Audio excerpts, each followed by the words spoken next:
मंडळी कसे आहात? मी आज बनवतोय सोलापूरची फेमस शेंगदाणा चटणी। आता सगळ्यांना माहितीच असेल सोलापूरची शेंगदाणा चटणी एकदम फेमस आहे आणि सगळ्यांना आवडतं। तर हीच सोलापूरची शेंगदाणा चटणी आपल्या घरी कशी बनवायची हेच आपण आजच्या व्हिडिओमध्ये बघणार आहोत। यामध्ये शेंगदाणा कसा भाजून घ्यायचा, त्याची साल कशी काढायची आणि त्याचबरोबर कुठले कुठले मसाले टाकायचे आणि काय टाकायचं याचं संपूर्ण माहिती या व्हिडिओमध्ये दिलेला आहे। तुम्ही हा व्हिडिओ शेवटपर्यंत नक्की बघा आणि तुम्ही पण एकदा नक्की ट्राय करा, खूप छान लागते टेस्टला मंडळी। चला तर मग मंडळी रेसिपीला स्टार्ट करूया। हो पण त्याच्या आधी चॅनलला सबस्क्राइब करा, लाईक करा आणि कमेंट करायला विसरू नका। तर मंडळी सगळ्यात आधी शेंगदाण्याची चटणी बनवण्यासाठी शेंगदाणे आपल्याला भाजून घ्यायचे आहेत। त्यासाठी मी 4 वाटी इथं मी शेंगदाणे घेतोय। कढईत चांगली तापून घेतलेले, त्यानंतर शेंगदाणे टाकून घेतोय। आता हे शेंगदाणे चांगल्या प्रकारे आपल्याला भाजून घ्यायचे। शेंगदाणे भाजत असताना शेंगदाणे चमच्याने अशा प्रकारे सतत हलवत राहायचे, त्यामुळे शेंगदाणे सगळीकडून चांगल्या प्रकारे आणि एकसारखे भाजले जातात। शेंगदाणे जेवढे चांगले भाजले जातील आणि एकसारखे भाजले जातील तेवढी चटणी आपली एकदम टेस्टी होणार आहे। त्यामुळे शेंगदाणे एकदम चांगल्या प्रकारे भाजून घ्यायचे आहेत। हे बघा मंडळी, शेंगदाणे 4 मिनिट झालेले आता भाजून घेतोय। शेंगदाण्याचा जो कलर आहे थोडासा आता चेंज व्हायला चालू झालेला आहे आणि शेंगदाण्याची वरची जी साल आहे ती तडकायला चालू झालेली आहे, म्हणजे निघायला चालू झालेली आहे थोडा थोडा। अशाच पद्धतीने अजून एक 4 ते 5 मिनिट शेंगदाणा मी भाजून घेतो आणि त्यानंतर आपले शेंगदाणे जे आहेत रेडी होऊन जातील। हे बघा मंडळी, ऑलमोस्ट 8 मिनिट झालेले आहेत। शेंगदाणा चांगल्या प्रकारे मी भाजून घेतलेला आहे। शेंगदाण्याचा कलर जो आहे ना एकदम छान आलेला आहे वरून, आणि आतून पण शेंगदाणे चांगल्या प्रकारे भाजले गेलेले आहेत। तर अशाच पद्धतीने एकदम छानपैकी आणि एकदम चांगल्या प्रकारे शेंगदाणे आपले भाजून घ्यायचे आहेत। हे बघा मंडळी, अशा प्रकारे शेंगदाणे आपले भाजून झाले ना ते एका ताटामध्ये काढून घेतोय।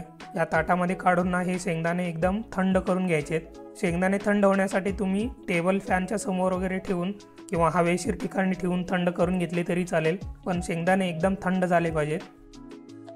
मंडळी आपले जे शेंगदाणे आहेत ना एकदम थंड झालेले आहेत, थोडं पण यामध्ये आता गरम नाही आहे। आता हे शेंगदाणे अशा प्रकारे घासून ना शेंगदाण्यावरची साल जी आहे ती काढून घ्यायची आहे, किंवा तुम्ही दोन्ही हाताच्या साहाय्याने असे चोळून पण घेऊ शकता, त्यामुळे शेंगदाण्याची साल पटकन निघून जाते। हे बघा अशा प्रकारे घासून घ्यायची। शेंगदाणे घासून झालेले आहेत, वरची साल आता निघालेली आहे चांगल्या प्रकारे। आता साल आणि शेंगदाणे वेगळे करण्यासाठी एक झारा घेतलेला आहे, त्या झाऱ्यामधून मी अशा प्रकारे चाळून घेतो, म्हणजे पटकन आपले शेंगदाणे आणि शेंगदाण्याची साल वेगळी होईल। हे बघा मंडळी, अशा प्रकारे एकदम छानपैकी शेंगदाण्याची जी साल आहे काढून घेतलेली आहे। आणि हे शेंगदाणे 4 वाटी शेंगदाणे आहेत मंडळी, यातले 2 वाटी मी खलबत्त्यामध्ये चटणी करून घेणार आहे आणि 2 वाटी मी मिक्सरमधून चटणी करून घेणार आहे, म्हणजे तुम्हाला दोन्ही चटण्या बघायला मिळतील यामध्ये।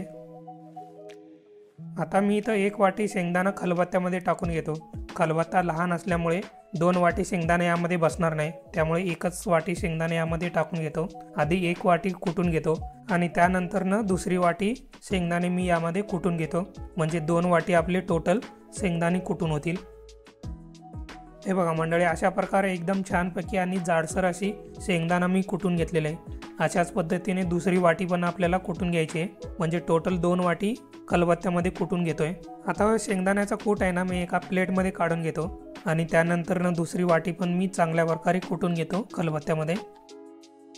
तर मंडळी आपले 2 वाटी शेंगदाणे कुटून झालेले। आता यामध्ये मी 1 चमचा जिरा टाकून घेतोय। आता जिऱ्याला पण थोडासा जाडसर असं कुटून घेणार आहे।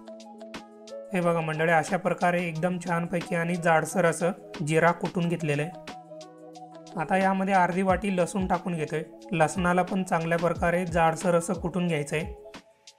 हे बघा मंडळी, अशा प्रकारे एकदम जाडसर असं जिरा आणि लसूण जे आहे चांगल्या प्रकारे कुटून घेतलेले आहे। आता लसूण आणि जिरा जो आहे ना शेंगदाण्याच्या कुटामध्ये टाकून घेतो। आता यामध्ये 4 चमचे ब्याडगी मिरचीची पावडर टाकून घेणार आहे। ब्याडगी मिरची पावडरनं कलर छान येतो, आणि जर तुम्हाला जास्त तिखट हवं असेल तर लवंगी मिरचीची जी पावडर असते ते 2 चमचे तुम्ही यामध्ये टाकून घेऊ शकता। 2 चमचे ब्याडगी मिरचीची पावडर आणि 2 चमचे लवंगी मिरची पावडर, हे असे दोन्ही पण तुम्ही तिखट पाहिजे असेल तर मिक्स करून घेऊ शकता। आता यामध्ये अर्धा चमचा किंवा 1 चमचा किंवा चवीपुरतं मीठ टाकून घ्यायचं आहे, तुम्हाला जेवढं लागेल तेवढं। आता यामध्ये 3 ते 4 चमचे शेंगदाण्याचं तेल ॲड करून घ्यायचं आहे।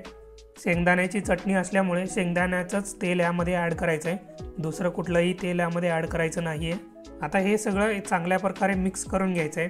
तेल, शेंगदाण्याचं कूट, लसूण, जिरा आणि मिरची पावडर वगैरे जी टाकून घेतलेली आपण ती सगळी एकजीव झाली पाहिजे।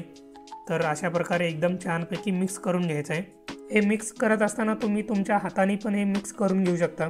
हाताने एकदम छानपैकी मिक्स होतं, पण यामध्ये मिरची पावडर असल्यामुळे तुमच्या हाताला जर कुठे थोडंसं जखम वगैरे झालं असेल तर ते चरचरण्याची शक्यता असते।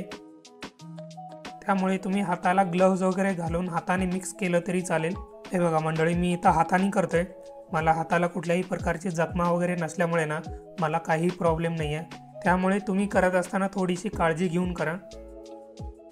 हे बघा मंडळी, शेंगदाण्याच्या चटणीचा जो मिक्स आहे ना चांगल्या प्रकारे मिक्स करून झालेले आहे। आता तेच मिक्स मी खलबत्त्यामध्ये टाकून घेतो आणि थोडंसं अजून कुटून घेतो, म्हणजे यामध्ये जे मसाले वगैरे टाकून घेतलेले आहेत आपण, जिरा लसूण, हे चांगल्या प्रकारे मिक्स होतील। आणि शेंगदाणा जो आहे ना थोडासा अजून जाडसर आहे, ते पण थोडंसं अजून बारीक होऊन जाईल। हे बघा मंडळी, अशा प्रकारे शेंगदाण्याची जी चटणी आहे ना चांगल्या प्रकारे कुटून घेतलेली आहे। मगाशीपेक्षा थोडीशी आता शेंगदाण्याची चटणी बारीक करून घेतलेली आहे। आणि आपण यामध्ये जे मसाले टाकलेले आहेत, जिरे लसूण, ते पण चांगल्या प्रकारे चटणीमध्ये मिक्स होऊन गेलेले आहेत। तर बाकीची पण जी चटणी राहिलेली आहे अशाच प्रकारे मी कुटून घेतो। तर हे बघा मंडळी, अशा प्रकारे एकदम छानपैकी आणि एकदम सुंदर अशी सोलापूरची शेंगदाणा चटणी खलबत्त्यामध्ये कुटून झालेली आहे। खलबत्त्यामधली टेस्ट ही वेगळीच असते मंडळी। तुमच्याकडे जर खलबत्ता असेल तर नक्की खलबत्त्यामध्ये कुटून घ्या। थोडासा वेळ जास्त लागू शकतो, पण टेस्ट एकदम अप्रतिम लागते। टेस्टला कुठलीच तोड नाही आहे मंडळी। मिक्सरमध्ये पण होतात, बनवता येतात चटण्या, पण त्या लेवलची टेस्ट त्यामध्ये भेटत नाही। खलबत्ता इज द बेस्ट। खलबत्त्याला दुसरा कुठलाच पर्याय नाही मंडळी। टेस्ट एकदम ऑसम झालेले, तुम्ही एकदा नक्की ट्राय करा। ही झाली आपली खलबत्त्यामधली चटणी। आता मिक्सरमध्ये कशी बनवायची ते पण बघून घेऊयात। मंडळी, इथं मी मोठं मिक्सरचा जार घेतलेलं आहे, छोटं घेतलेलं नाही आहे। छोटं घेऊ नका, कारण छोट्यामध्ये चटणी जी आहे ना एकदम बारीक होऊन जाते, थोडंसं जाडसर त्यामध्ये होत नाही आहे। आता राहिलेले 2 वाटी जे शेंगदाणे आहेत मी या मिक्सरच्या भांड्यामध्ये टाकून घेतो। आणि मगाशी मी जे खलबत्त्यामध्ये मसाले वापरले होते तेच प्रमाण आणि तेच सगळे मसाले यामध्ये टाकून घेतो।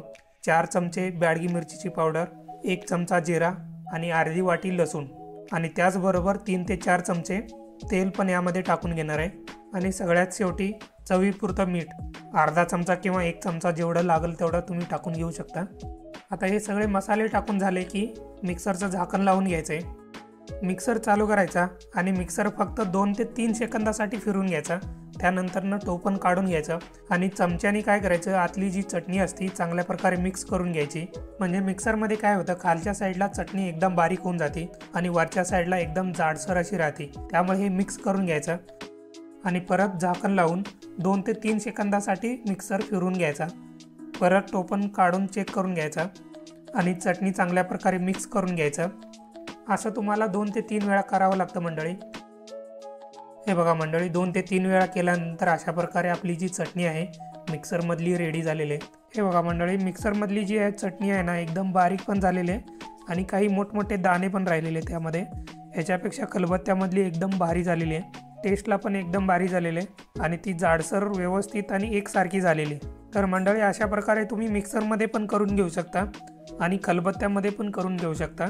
तुम्हाला जी चटणी आवडेल आणि ज्या प्रकारे आवडेल तशा प्रकारे तुम्ही चटणी तयार करून घ्या, पण एकदा नक्की ट्राय करा। मग काय मंडळी, कशी झाली शेंगदाण्याची चटणी? एकदम मस्त झाली की नाही? टेस्टला पण एकदम भारी झालेले आहे। जे मसाले आपण यामध्ये टाकलेले आहे ना त्याचा पण टेस्ट एकदम भारी येतोय, त्याचा फ्लेवर पण एकदम भारी येतोय आणि जशी शेंगदाण्याची चटणी मार्केटमध्ये मिळते तशीच सेम झालेली आहे। तर तुम्ही पण तुमच्या घरी एकदा नक्की ट्राय करा आणि मला कमेंट करून सांगा तुमची शेंगदाण्याची चटणी कशी झाली ते। चला तर मग भेटूया पुढच्या व्हिडिओमध्ये अशाच एका नव्या रेसिपी सोबत। तोपर्यंत मंडळी चॅनलला सबस्क्राईब करा, रेसिपी आवडला तर लाईक करा, कमेंट करा।